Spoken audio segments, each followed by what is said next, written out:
Hi, my name is Keri Barnum. I am here for Free Advice Friday with New Shelves Books. It is the hour every Friday we get together to talk about book marketing, about being an author, writing, anything having to do with the publishing journey. And today we have questions that we're taking live at newshelves.com/FAF. You can join us anytime you'd like. Or we take in emailed questions as well, which we have a couple of. Just send them to info@newshelves.com, and we will answer those as we can on Fridays as well. So we are going to jump in. We have a live question I'll answer first. And this one is from Jennifer. Is there a way to find out the number of copies someone else's book has sold in Amazon? Let's talk tracking other people's book sales, because the answer is yes and no. So the thing with Amazon is that Amazon sales are tracked within Amazon. They are kind of their own little island unto themselves. This is why, as far as Amazon ebooks, whenever you're reading statistics or articles about how many, like what percentage of ebooks come from Amazon or read on Amazon, it is always a guess. And that is simply based on the overall numbers that we know, and then the other entities which report more openly. Amazon doesn't fully report their numbers to anybody. So can you kind of have these statistics and estimates? Yes. The same thing is true when we're talking about figuring out someone else's book sales. There is a big database, and it is run by Nielsen, and Nielsen has this system where they track all books sold. However, they are tracking all the books sold based on reporting that comes from wholesalers, reporting that comes from retailers. So when people report in books like for the USA Today list or the New York Times bestseller list, when those books are reported in for sale, which happens weekly, Nielsen will track all of that. They track it over time. So theoretically, anyone with a Nielsen subscription, which is expensive, by the way, this is not something that you would probably have, but big agencies do have. Nielsen will track that, and you can pull a report to see how much a book is sold in its lifetime and in certain periods of time as well. And it is kind of the rule of thumb. Like it's a guess, but it's an educated guess. It's based on reporting, but maybe not 100% accurate. And it does include Amazon. Yep, Richard, it does. So it includes Amazon as far as they are able, keeping in mind that doesn't count Kindle Unlimited page reads, and we're kind of just relying on Amazon's reporting. Amazon is estimated to have 91% of the ebook market between ebook sales and Kindle Unlimited for the US at least. And then 54%, last time I checked, it was 54% of print books. But even though those books are sold on Amazon, some of them have come from IngramSpark, and they are being distributed from IngramSpark to Amazon for hardcovers, for example. So there are some checks and balances that tell us that's probably a pretty close number, but again, not totally 100%. BookScan does not, BookScan, the one that we have access to, does not. There are features where it can track ebook sales. But again, it's one of those things. You track it by the ISBN, but on Amazon, they don't use an ISBN. They use their ASIN for ebooks anyway. And so it's one of those things that there are estimates. Full trackable numbers, not really. I mean, it would be really hard to tell unless someone was showing you their reports. So can people claim that they have sold 10,000 copies on Amazon? Yes, they can. Have they actually sold those? You know, who knows? The ranking would be a good indicator. I don't know if I just froze. So if I did just freeze, let me know and I'll re-explain what I just said. I think maybe being on live is causing me problems today. Let's see, I might have to end that live. All right, Facebook people, I love you dearly, but I think Facebook Live is causing me problems today. You want to join us, newshelves.com/FAF, and you can join because it's definitely freezing my computer screen. So I'm going to stop that stream and hopefully it'll be fine. It looks like it was fine for everyone on Zoom. All right. Sorry, Facebook. So anyway, so as far as can we have full numbers? I mean, it's really based on all of that. Yes, DataScan is the Nielsen sales tracking platform. It is how they report. So in your Author Central, when you go to Author Central, there is a marketing tab, and in the marketing tab, it has the Nielsen numbers that you can track from week to week with your books. So that is how you can track your own, especially if you're traditionally published and you don't have your KDP numbers or your sales. That can certainly help you.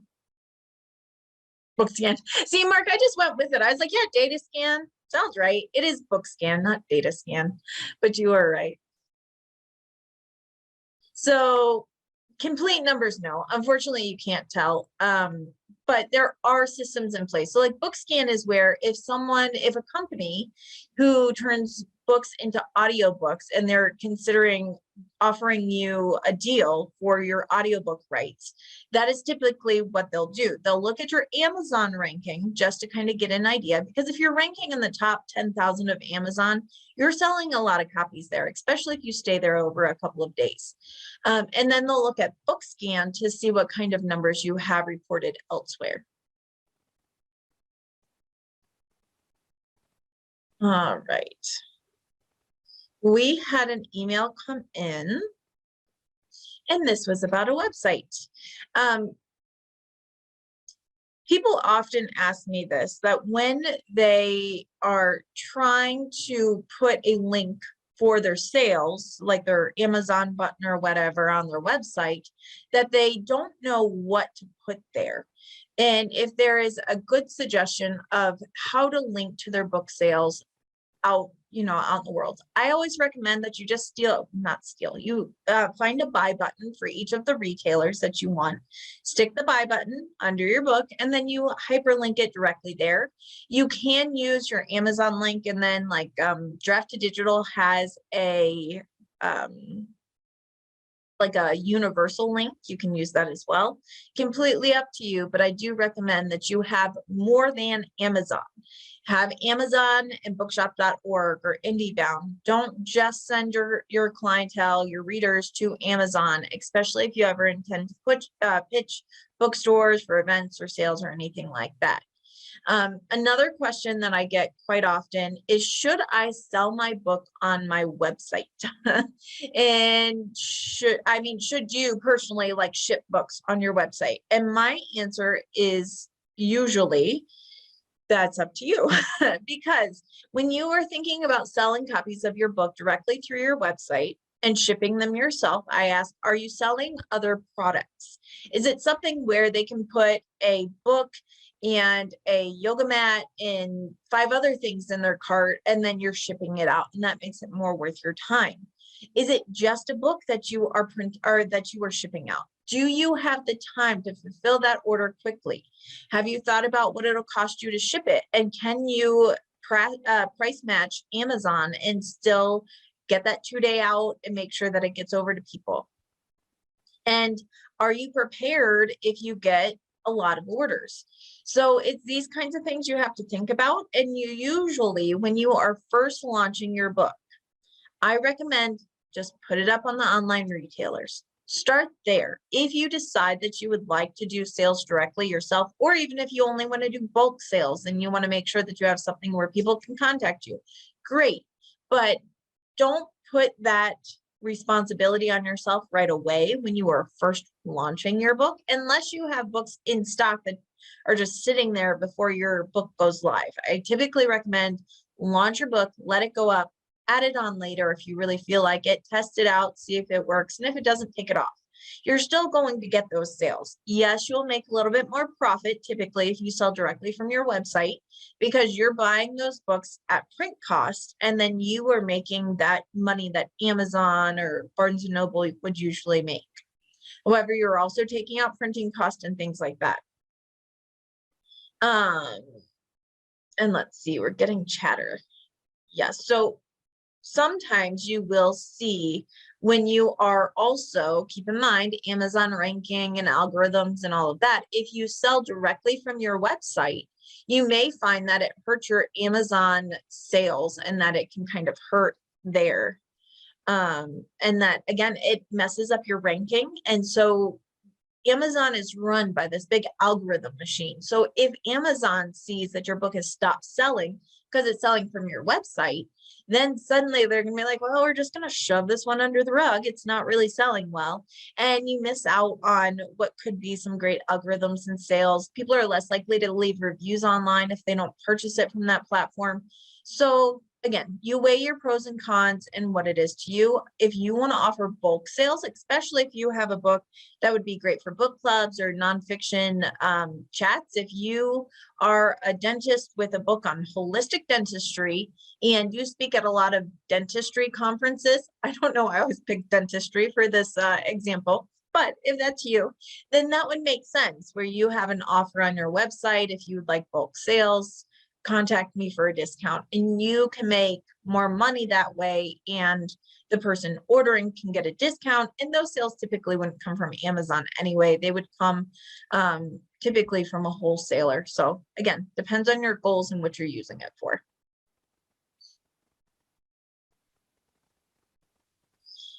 The other places to hyperlink, in addition to, we can go through several of them.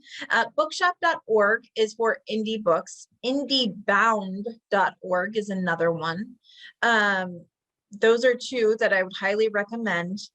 There is, of course, Apple, if you've got your iBook up. There is Barnes and Noble. There is Amazon. There is Kobo if you've got your iBook or your ebook up there. It depends on if you are in Kindle Unlimited for your ebook or if you're wide. So there are different options, but typically my rule of thumb is this: you do Amazon, you do one main chain store like Barnes and Noble, and you do one indie link. So bookshop.org, something like that. Now, of course, if your book is being carried by local indie stores, you may want to link directly to their website and say, you know, buy it local and have some links there, or at least have them listed out. They like to know that you are sending people to them and you're marketing their bookstore for your book. And that makes you more of a good partner to work with when you're asking them to stock your books. All right. Yeah, and so you can price your book assuming the Amazon discount so that you have a margin. You can beat Amazon's price. You can. I mean, when you are selling directly, you have so much wiggle room. Think about it. If your book is $15, but it only costs $5 to print, you got $10 to play with. So even if you were doing media mail or something like that, and you're spending $2 to $3 in shipping, you've got $7. You do have room to play with that. But keep in mind, people on Amazon are used to getting that package in 2 days. So just things to think about. It's not usually something that, if that's your market, you don't usually run into a problem, but things to think through before you just slap it up online and say, yeah, I'm selling it.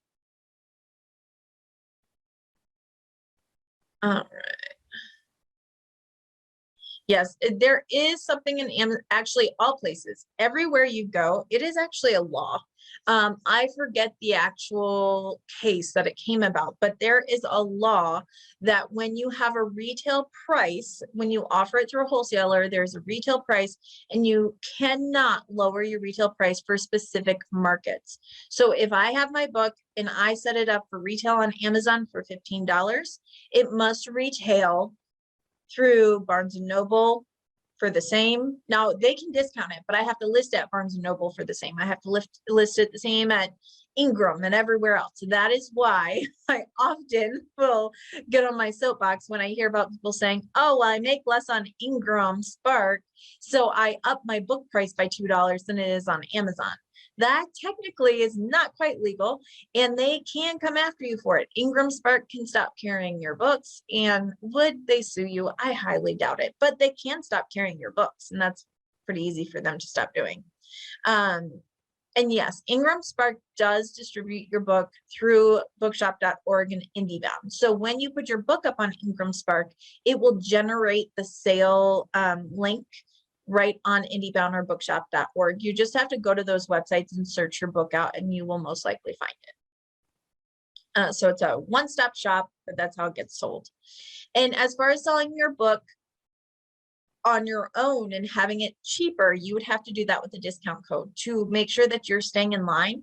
It would be a listed price of $15, but you personally, as the retailer, could have a sale that was making it $12, or you could have a coupon code or something like that. So there are always ways to get around things, but you do have to watch your step with some of that. And Amazon, honestly, they're not typically worried about your personal website. They don't want to be edged out by other retailers, and that's really what you focus on. All right, and Pat's saying, I'm going to take my picture books to book fairs and flea markets and things like that. How many books would you recommend to take to these events? Pat, I have seen people sell 5 copies at these events, and I have seen people sell 2 boxes of books. My recommendation would be, if you've got one single book, I would have about a case of books and have them available. If you have multiple books, maybe 10 of each, but I would have easy access, like in your trunk or something, where you have extra books just in case, because these people are typically impulse buying. They see it, they want to buy it, and want to walk home with it. If you run out, they are probably not going to go online, find your book, and order it. You'll lose that sale. So I would recommend that you come with a fair number, but not so much that it looks like you're desperate and not selling anything. That is always the key. You want to keep your display table or area clean. You want to display enough copies that it looks full, but not so many copies that it looks like, oh my gosh, no one's bought this book. So keep that in mind as you're setting up your display.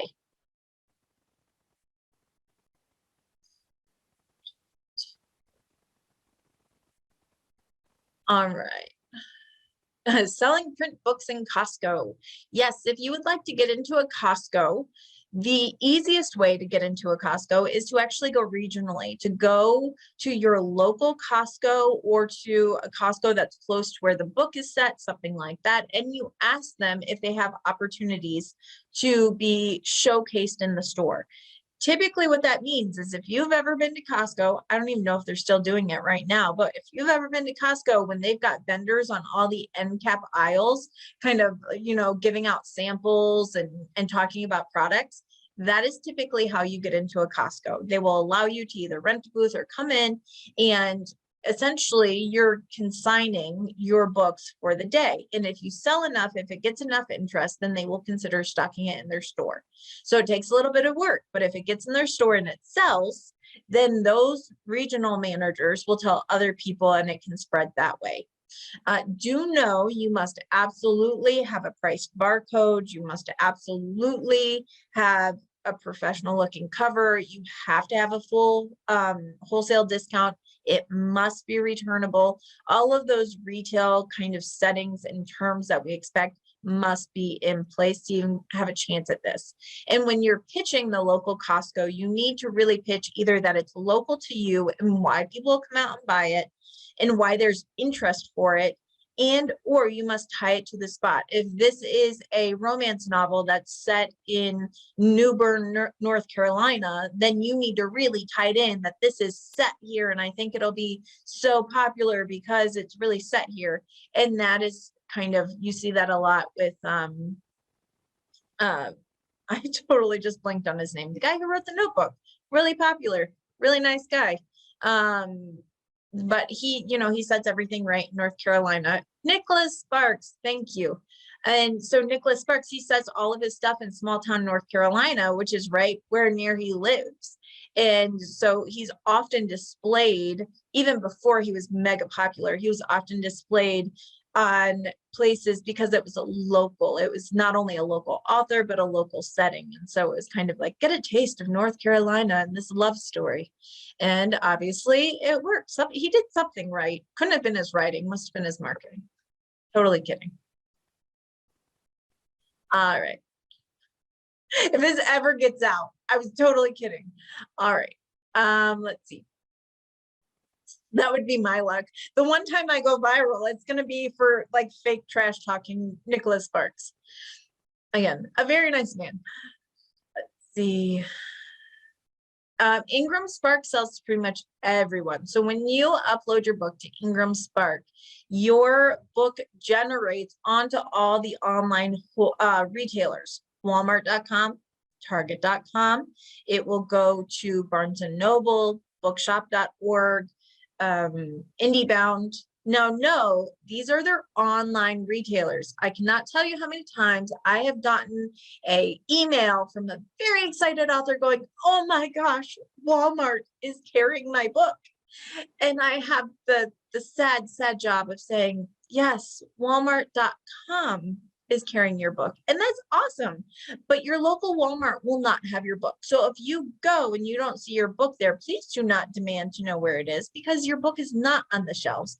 It's on the online retailer. It's in their catalog, just like with Barnes and Noble and all of those other places. Now, that's the first step. And if you can prove demand, regional, and you have to follow all these rules and guidelines for getting into places like that.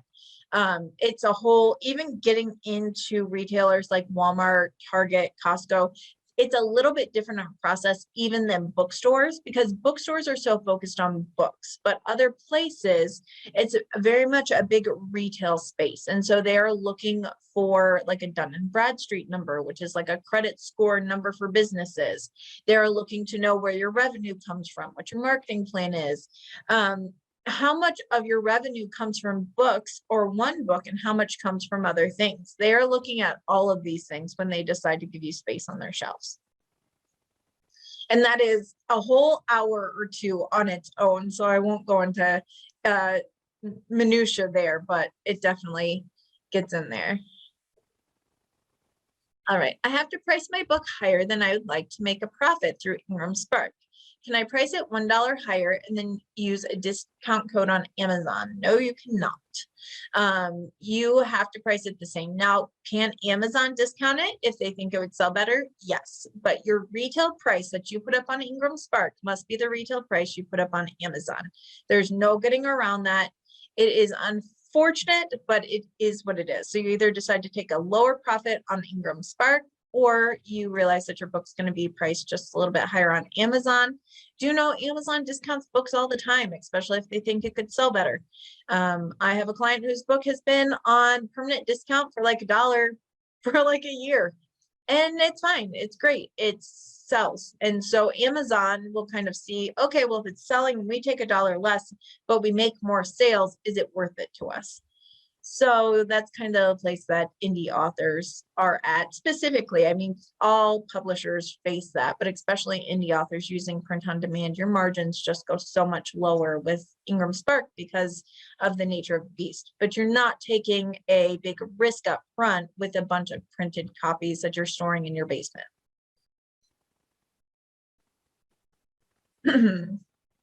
That's a great point, Richard. Amazon discount does not affect your net. It does not affect what you earn. So if you price your book at $16.95 and Amazon says, great, you're going to get $5 per book sold, then Amazon starts selling your book for $14.95, you're still going to make the same profit. Amazon is the one who is taking a hit, not you. Yeah, Amazon discounts Walt's book from $14.99 to $10.99, but it still sells and his profit is still the same. And sometimes if you don't see them, if you don't see sales coming in, or you know someone bought it and you don't see sales, the question I always ask is, did you see kind of a bigger stock ordered from IngramSpark at some time, something like that? Because that will often happen, especially if you have your book set up on pre-order. Let's cover that because I've seen this a lot lately. Richard, I love that. Richard's book has been discounted for 21 years, and I can tell you it sells very nicely. It's very popular. Yes. And so a lot of print on demand will, if there is demand for it, if they're getting a lot of orders, print on demand will often print in advance. So they have a couple of copies in stock so they can ship them quickly. Again, Amazon is known for their 2-day shipping, and they don't want to get behind if you're getting orders. So especially when we're talking about pre-orders. I've seen this a lot. If you're doing a pre-order for your print book, now we know that KDP will not allow you to do a print book pre-order. So what a lot of people will do to get their print book up in pre-order, they will put it up on IngramSpark with a sale date in advance, and IngramSpark will generate over to Amazon and create an Amazon pre-order listing. This is how you do a pre-order on a print book through Amazon. And when that happens, if your book is selling a lot, once the book is about to come out, Amazon is going to order enough copies from IngramSpark to fulfill all those orders plus some. Because what they're saying is, all right, this book has a pre-order of 1,000 copies. It's obviously selling. We're selling a couple of copies a day. And so we want to make sure that we not only have enough copies to fulfill that pre-order, we want to make sure that we have enough copies for another month. So we're going to order another crate or two, which can be 50 books. And then you go over and you will then take your Kindle book, your Kindle print book, and you make it live, because you make more money on KDP and Amazon sales through KDP. So when your book goes live, you make your KDP book live. What happens to all those extra copies, those 2 crates of extra copies after pre-order numbers that Amazon ordered? Someone's got to sell them. Amazon has already bought those from the wholesaler. They've already bought those from IngramSpark. So unless they're going to return them, what they do is when you get Amazon sales, they will continue to fulfill those sales through those crates that they ordered in advance. So you will see those sales numbers from IngramSpark. And it may be before your book ever came out, because they ordered them on pre-order, not from your Amazon dashboard. I just had this happen where a client was convinced that Amazon just was not counting his sales. It's like, I know people have ordered a book. I ordered a book and it came and I'm not seeing in my Amazon dashboard. And I asked him to look on the back of the book. And on the last page of the book, there's a little printing barcode, and it tells you where it was printed. And that printing barcode told us it was from IngramSpark, which told me it was from his pre-order, where Amazon had ordered copies in advance. And he was not going to see sales in his KDP dashboard. Even if he's running Amazon ads and saw that there were sales, he was not going to see that in his KDP dashboard until Amazon ran out of their extra stock that they had ordered. And that's exactly what happened. About a month in after his launch, suddenly when he was running Amazon ads and there was a print book sold on his Amazon ads, and you can see that in the report, it was lining up with what was printing on KDP. So that is something that will happen. It's one of those things that you don't think about it until you run into it. But then when you run into it, it makes sense. It's just something you don't think about. And then you feel like, oh my gosh, where'd my sales go? Or my book's not selling at all. It was on pre-order. It was doing amazing, but it's not selling. But my Amazon ranking's okay. And so we have solved the mystery. There you go. And again, I know we're getting questions about that pre-order. If you want to put your book up for pre-order, you can do the ebook directly through Kindle and through Draft to Digital. If you are doing wide, you can put your ebook up on pre-order, those 2 places. Your paperback book, Kindle at this time, or KDP, does not do a print book pre-order right now.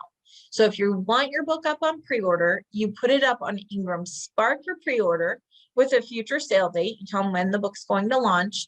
And KDP in IngramSpark, just like they will auto-generate a pre-order for Barnes & Noble and IndieBound, they will create a pre-order for Amazon as well. And that is how you will see print books from indie authors up on pre-order on Amazon. Let's see. Yeah, so Terry's asking, do you have any insight into why Target.com and Walmart.com are pulling a lot of titles from smaller publishers and author publishers? Titles that used to be on those sites are no longer, and I'm hearing that from a lot of publishers. Many sites, including IngramSpark and Amazon, are in the process constantly of cleaning out titles. They're making sure, because there was maybe 6 months, a year ago, we talked about how IngramSpark had a lot of books being uploaded that weren't really books. They were empty content, they were stolen content. And that's when they really cracked down on their codes, when they crack down on those upload codes, and they're not putting them up free all the time anymore. They are really cracking down on the quantity and the quality of what's being uploaded, because there was a lot of scamming going on. And unfortunately, when a book goes up on IngramSpark and is approved, it was being pushed out to all those online retailers. So just like IngramSpark has had to go through their catalog and check and make sure that they don't have any books that shouldn't be in there, the online retailers are doing that with their metadata as well. Sometimes it's because the book is never sold. Sometimes it's because they think it's spam. Sometimes it's the baby out with the bathwater, and it's just being taken off because it's not worth it to them to risk their reputation with a book that doesn't stand up. And unfortunately, smaller publishers and indie publishers having a smaller account seem less trustworthy. I'm not saying they are, obviously, but it's not something where they feel there's as many checks and balances. And so that is why we see it sometimes. It is what it is. They don't have to carry our books, but we certainly hope they do. And hopefully these tighter policies on uploading books and the checks on IngramSpark side will help alleviate some of that in the future.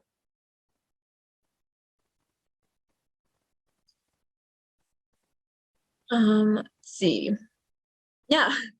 On pricing, how do I end my pricing? Sometimes we see things like 1997 or 1995 or 1999, or it'll be a flat number. What does it mean? It doesn't mean as much anymore. However, I will say for many big retailers, a price that ends in 97 is a discounted item. I never, ever, ever recommend that you end your book pricing with 0.97. It looks like a clearance or discount book. You don't want to do that. Ending in 99 is fine. Ending in 95, also fine. And also ending in 00 is fine. Some places will purposely, or some, retailers, when you live in a state and the sales tax, sometimes people say, okay, well, we have 5% or, whatever percent sales tax. So if I do this, it'll be an even number. I don't worry about it that much, to be honest. If 99 feels like your number, great. 95, go for it. 00 to me looks a little stark, but you can do that too. And also keep in mind, the reason why people do the 99 or the 95, often what you think about when you hear the 99 or the 95 is it seems like the lower number. So rather than doing $15, if we put a book for $14.99, the human brain says, oh, it's $14. But it's really only a cent off from $15. It is a mind thing. It is a marketing trick so that your book actually looks more affordable by doing 99. So that is why people do it, or 95. It looks like, oh, well, it's $14, not 15. But then you do a flat $15. You're like, oh, it's $15. So that's why it kind of has taken off that way. I don't think there's a wrong or a right between 99 or 95 though. Let's see. How can I find my self-published book on Ingram? So if you are an author, you do not have access to iPage. iPage is where Ingram wholesaler, that is where they sell their books. That's their online catalog is iPage. The only people who have access to that are going to be wholesalers or people who have been approved by them, which typically is going to be some type of wholesaler, someone who is a retailer, a gift shop, a store, something like that. So you will not have access to that. Can you ask IngramSpark for a direct link to Ingram? You can. Will they get back to you? Maybe not. But know that any of the wholesalers or the retailers need to look it up is your ISBN, which is why I harp so much on if you're doing an email out, if you're doing a one sheet, you need your ISBN on that material. It is like your social security number for your book, and that is how people will find the book. So you really need that. Even if you had the ISBN or you had a link, let's say you had a link directly to your book on Ingram on iPage, you would click on it and it would go to a login page and you'd say, this isn't the link to my book, but it is. You simply don't have the login credentials to get in and see it. So I get that a lot when I'm working with authors, because I do have access to those Ingram, the iPage links. And so if you ever get a link from me, I get this all the time. They're like, you have a broken link. It goes to a login page. This is not my book sales page. And I'm like, it is. I promise. You just can't see it. So for the average author, it's not something you'll ever fully be able to access.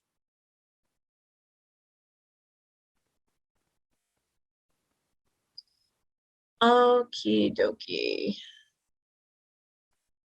At what point in the writing process should one get an ISBN? Good question, Mark. Your ISBN is something that usually comes along in the publishing process. So if you are writing and you are querying for traditional print, you don't need an ISBN, because if you get a publisher, a traditional publisher, they will obtain the ISBN. If, however, you are self-publishing or indie publishing, then once you're ready to go to print, you're working out your copyright page, that's when you get your ISBN. You can always, if you're indie publishing, you can get it early. I highly recommend that when you go to Bowker, it's myidentifiers.com, you get a stack of 10 ISBNs. It is discounted, it's like $300, and it makes them cheaper per ISBN, keeping in mind you will need one for every format. You will need one for your ebook. You will need an ISBN for your paperback. You'll have a hardcover or an audiobook. Those each need their ISBN. So it's not uncommon to have anywhere from 2 to 4 ISBNs per book title. So that's how you got that. Awesome, Richard. I will email you. It's been a while. I will definitely email you.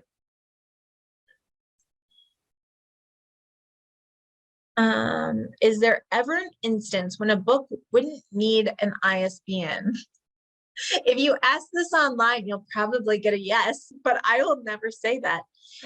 There are times people will tell you, if you are publishing an ebook to Amazon and it's only an ebook, you're only doing it on Amazon, you're doing it on Kindle Unlimited, you don't technically have to have an ISBN, because Amazon will just assign their ASI in their Amazon standard, oh my gosh, I'm totally blanking out. I want to say international number, and I don't think that's right, but Amazon's number. I apparently need more coffee today, forgive me. But so technically then you don't need one. However, it's your book. You kind of want to put your stamp on it and make sure that you can follow it everywhere, and that you've kind of put that up there and it's available if you want to do it wide or anything like that. And also, when you go through Bowker and you get your information up on Bowker, it populates your metadata to a lot of important places where people can look that book up. If you're looking to, sell it anywhere, it's kind of what makes your it's what makes your book live. Again, it's how you track your book. And so I think you always need an ISBN, and do not ever take a free ISBN. Those always come with strings attached, and we don't like that. And also, when you are doing ISBNs, please go directly to Bowker. You go to myidentifiers.com in the US. Different countries, you can obtain ISBNs for free directly, like Canada, you just apply for them and they send them to you free. So always purchase your own ISBNs from the entity in your country that has the right to sell them. Do not get streamlined into someone who says, oh, I can sell you a cheaper ISBN for $45. And it's like isbnsforyou.com or something like that. That's got strings attached. They own your ISBN, and therefore they own part of your work. You don't want that. You always want to go to the entity in your country that is certified to sell ISBNs and buy or file for those directly. And absolutely. Amazon standard identification number. Thank you, Tara. Like, I'm a little airhead today.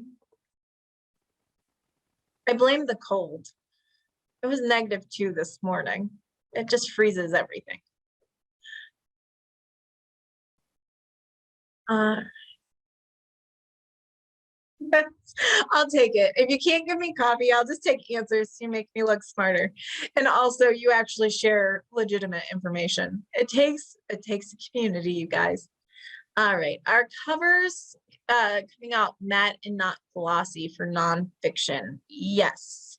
Matte is trending all over. Forget fiction, nonfiction. Matte, in most cases, is trending. If there's a reason to do glossy, such as hardcover, more often you see in glossy. If you have a book that really the color doesn't pop, or it's white and maybe it's not going to be as easy to clean, or a children's book, you would see typically something that was in glossy, but matte is trending overall as a cleaner look.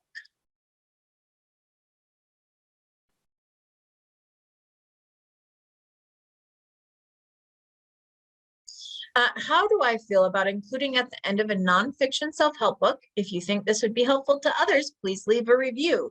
I always think that there should be an author's note at the end of every book. A personal you to me, hey friend, thanks for reading my book. I hope it helped you.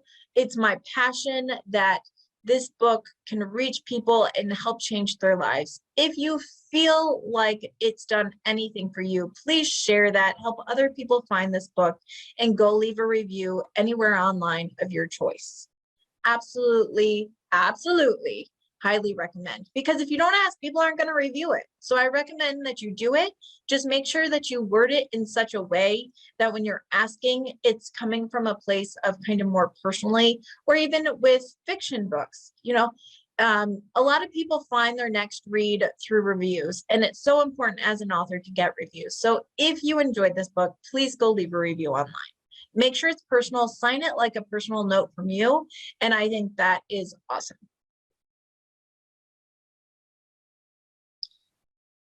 Let's see, Mike, the reviewer just asked for an embedded link for my book so that she can include the Kindle preview on her website. She says she received an error message that it is a simple fix and solved by making it shareable on your Kindle dashboard. Can I show you where that is at? Mike, I will be honest, I can't right now, but give me an hour and I'll look into it and see if I can help you with that.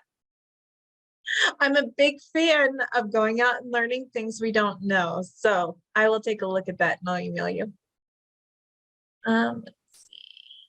Yes. Well, I was saving the best for last. Let's see. As far as library pricing typically for an ebook or an audiobook, it is going to be double, maybe triple of what your retail price is. That's kind of the rule of thumb. So the embedded code, Tara says, is on the Amazon page, not the KDP dashboard. So we'll have to look at that.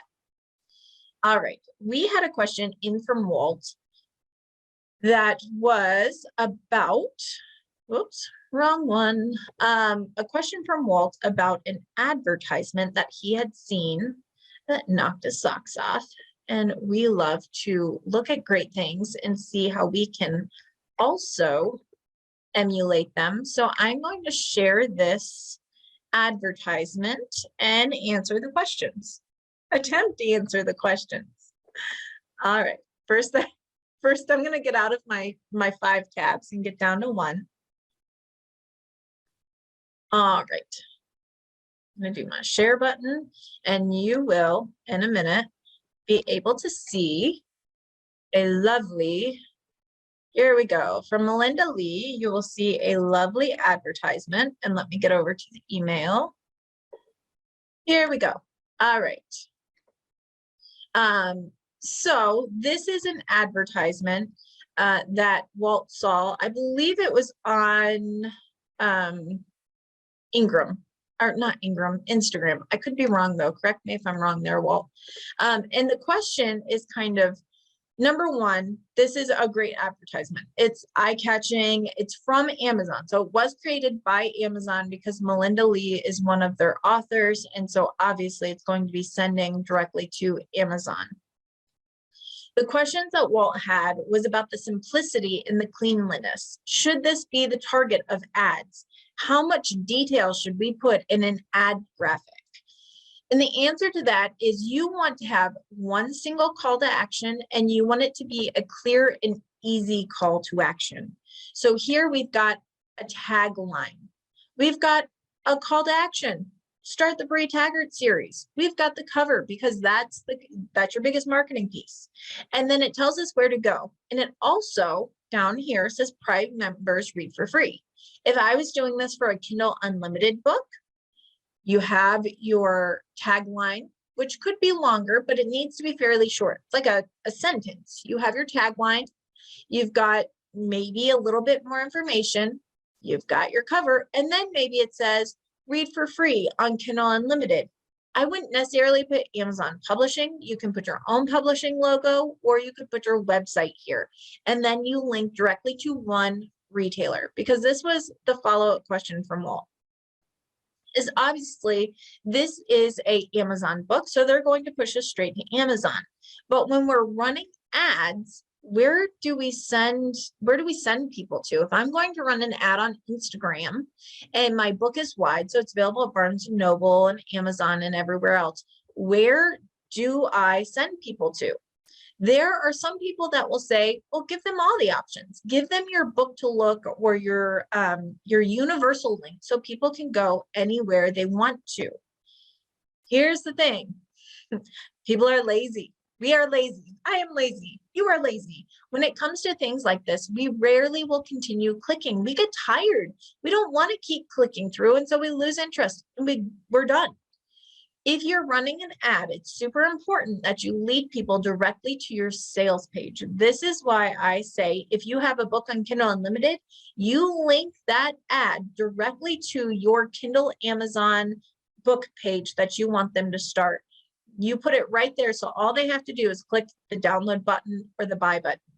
If you also have your book up on Barnes & Noble or something like that, IndieBound, then run a separate ad that goes directly to those places. When I'm doing a big sales push for people, let's say we've got a BookBub and someone's really trying to hit USA Today. And when you hit the USA Today list, you have to have a minimum 10% of your sales come from outside of Amazon. So when that is the case, I always say we need multiple ads. We need an ad that goes directly to Amazon. We need another ad that goes directly to Barnes & Noble. And in the ad copy, it needs to call out buy in paperback or read on Nook. You need the language to change so that people reading automatically know this is for Barnes & Noble. You may also have to actually change your targeted ad audience, because people who read on Amazon and Kindle rarely cross over to Barnes & Noble. They read on Amazon. A lot of people overseas in the UK and places like that are more likely to order on Nook or on iBooks, more specifically iBooks and Kobo. So then you need an ad that just goes to iBooks, that just says read on Apple, and it filters people there. So on the daily, if you're just running an ad kind of constantly, I personally would have an ad that goes to Amazon and possibly another ad that goes to like bookshop.org. And that's something I would do kind of all the time. If you are specifically trying to target a market outside of the US, or you're trying to hit a list and you're trying to get sales everywhere, not like you're doing a big sales push, not just your average ad, I would have one for every market. When you are doing that, you're doing like a USA Today, something like that, you're really trying to hit a list, you need a minimum of ads that go out to 5 different markets. You need iBooks, you need Kobo, you need Amazon, you need Bookshop, you need everywhere, because you need to hit as many targets as possible. And it needs to say that. And clear and clean, because let's keep in mind, you guys, this is blown up on my computer screen right now. Usually we're looking at these ads here. And if I see this all the time on Instagram, scroll around Instagram and look for, or like search the hashtag quote. Or maybe I'll just do it for us. Why not, right? We have exactly 1 minute left. Why wouldn't I do that? Search it and see how hard it can be to read some of these things when people try to fit too much text on it. It is ridiculous. I keep doing IngramSpark. Instagram, also very popular. Not quite what I was looking for, but we'll take it today. Beggars can't be choosers. When we're looking at this, and let's just do like hashtag quote, You can see all my lovely stuff over here. My computer is still generating and I can't find my little cursor. There we go. All right, so if we do hashtag quote, let's just look at some of the quotes. When we look at these, you will see that there are some that are super legible. Okay, like this. This is fairly simple. It's big, it's bold. I can read that. You guys, I would have to click and then go like this to read it. And this is on my computer, not even on my phone. So you have to kind of keep in mind the platform and how quickly people can read at a glance. If I really want to, can I read this? Yes, but the point of an ad is to pop out and grab your attention. It doesn't do that. Things that are clean, that are legible, dark or light background with opposite color text, that grabs you. You have to have something that is easy, legible. This right here, I can read that fine. If I'm interested, it'll grab my attention. We so often want to add more text because we're like, well, we have more to say, or it's not enough to tell the whole story. We don't need your whole story. We need a strong enough hook that we care enough to click and read about your story. So be careful of that with ads, even if it's a great quote. You may have a fantastic quote from Daniel Pink, and you're like, I mean, it's fantastic and it's wonderful, so I need to post the whole thing. No, you want 1 to 3 words written really big. Best book of the year. I know that was like 5 words, but still, best book of the year. Even though the quote was, this is such a comprehensive book that will be great for teachers and authors. It is by far the best book of the year. Great, but that's not going to read legibly. So keep that in mind when you're doing your ads, when you're playing with it. Find ads that got your attention and then emulate them. Don't copy them. Obviously, we don't want to steal anyone's work, but emulate them because that's so smart. And same thing with BookBub.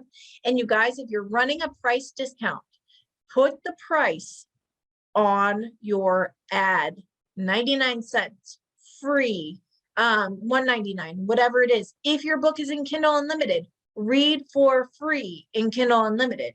Put it right there, big and bold, because that kind of information will grab people because maybe they weren't looking to spend a lot of money, but 99 cents, I would look at it.